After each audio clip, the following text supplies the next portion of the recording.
இந்த 2026ல யாருக்கெல்லாம் காதல் கை கொடுப்போகுது, எந்தெந்த ராசிக்காரர்கள் எல்லாம் காதல்ல வந்து சக்சஸ் கொடுக்க போறாங்க, அண்ட் யாரெல்லாம் காதல் தோல்வி அடைய போறாங்க? ஃபர்ஸ்ட் காதல் கை கூடும் அப்படின்னா அந்த காதல் கை கூடும் அப்படின்னு சொல்லிக்கலாம். எல்லாரும் சந்தோஷமா இருக்கும் இல்லைங்களா? ஃபர்ஸ்ட் எந்த ராசியை சொல்லலாம் அப்படின்னா ரிஷப ராசியை சொல்லலாம். எல்லா காலகட்டத்திலும் லவ்க்கு ஒரு பெரிய ப்ரிஃபரன்ஸ் கொடுக்கக்கூடிய ராசி இதுதான் ரிஷபம். Very romantic personalities. என்ன அவங்களுக்கு பெருசா அப்படியே இல்லை அந்த ரொமான்ஸ் இதெல்லாம். பட் பியாண்ட் தட் அவங்களுக்கு நிறைய வந்து எல்லா வயசு ரிஷபராசி இருக்கிறதா இருந்தாலும் சரி, மத்தியம வயசு ரிஷபராசி இருக்கிறதா இருந்தாலும் சரி, 50+ இருந்தாலும் சரி, லவ் சக்சஸ் ஆகும். ஃபர்ஸ்ட் ரிஷபத்துக்கு சக்சஸ் ஆகும் இந்த 2026. காரணம் என்ன அப்படின்னா பிற்பகுதி 1-6க்கு அப்புறம் குரு பகவான் 3ஆம் பாவத்தை வர இளைய சகோதரர் தைரியஸ்தானத்தை வர அவரோட உச்ச பார்வை 7ஆம் பாவத்துல இருக்கு. அப்ப நிறைய ரிஷபம் ரொம்ப இள வயசு லவ் பண்ணும், ரிலேஷன்ஷிப் வரும், அதுக்கும் மேல இந்த மாதிரி நிறைய விஷயம் வரும். அதே மாதிரி திருமணம் அப்படின்றது நடக்கும். ஆல்ரெடி டிவோர்ஸ் ஆயிடுச்சு, 2வது திருமணம், இந்த மாதிரி நிறைய நல்ல விஷயம் வர்றது யாருக்கு அப்படின்னு ஃபர்ஸ்ட் வந்து பாத்தீங்கன்னா விஷயம். 2வது நம்ம கடகத்துக்கு சொல்லலாம். கடகத்துக்கு எப்படி சொல்லலாம்? கடகத்துக்கு சேம் விஷயம்.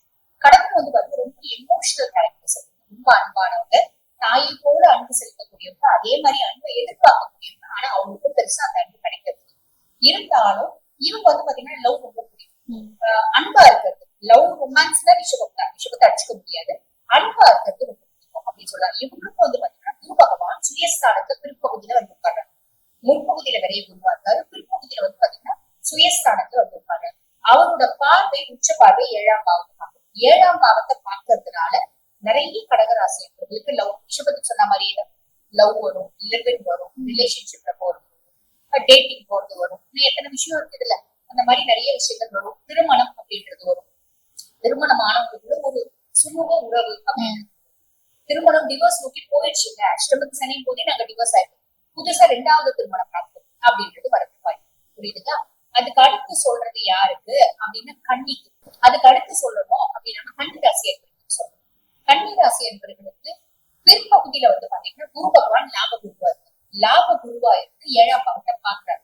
7ஆம் பாவத்தை பாக்குறதுனால அவங்களுக்கு வந்து பாத்தீங்கன்னா இந்த மாதிரி லவ், ரிலேஷன்ஷிப், டேட்டிங், மறுமணம், புதுசா திருமணம், இந்த மாதிரி நிறைய விஷயங்கள், கணவன் மனைவி ஒற்றுமை அப்படிலாம் வரும். முற்பகுதியில சனி கண்டக சனி எடுத்தாலும் அது அப்படியே ஆப்போசிட்டா நடக்கும், பிற்பகுதியில நல்லா நடக்கும் அப்படின்னு சொல்லலாம். அதுக்கு அடுத்து வந்து நம்ம யார் சொல்லணும் அப்படின்னா மகர ராசி சொல்லலாம். மகர ராசி என்பது பிற்பகுதியில குரு பகவானே கலந்துருக்கும், குருவே கலந்துருச்சாங்க. ஒரு நல்ல பொண்ணு லவ் பண்ணுறது வாய்ப்பு, ஒரு நல்ல பையனை லவ் பண்ணுறது வாய்ப்பு, ஒரு நல்ல பார்ட்னரோட ரிலேஷன்ஷிப் இருக்கிறது வாய்ப்பு, திருமண வாழ்க்கை நல்ல செழிப்பா இருக்கிறது வாய்ப்பு. அதே மாதிரி இப்பதான் புதுசும் வந்து திருமணம் ஆக போகுது அப்படின்னா ஒரு நல்ல வரங்க வரது வாய்ப்பு.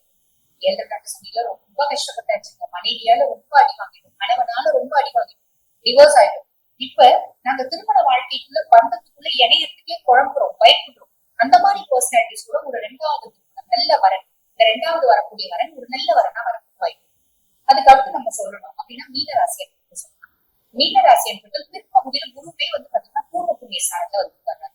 பூர்வ புண்ணிய குரு அவங்களோட ராசி அதிபன் 5ஆம் பாவம். 5ஆம் பாவம் அப்படின்றதுல உங்களுக்கு இப்ப குரு வந்து உட்கார்றதுனால இவங்களுக்கு வந்து பாருங்க ஒரு நல்ல பையன், ஒரு 7 வயசு பொண்ணுங்களா இருக்காங்க அப்படின்னா ஒரு நல்ல பையன் உங்க வாழ்க்கையில வந்து ஒரு நல்ல பார்ட்னர், லைஃப் பார்ட்னர் வரது வாய்ப்பு.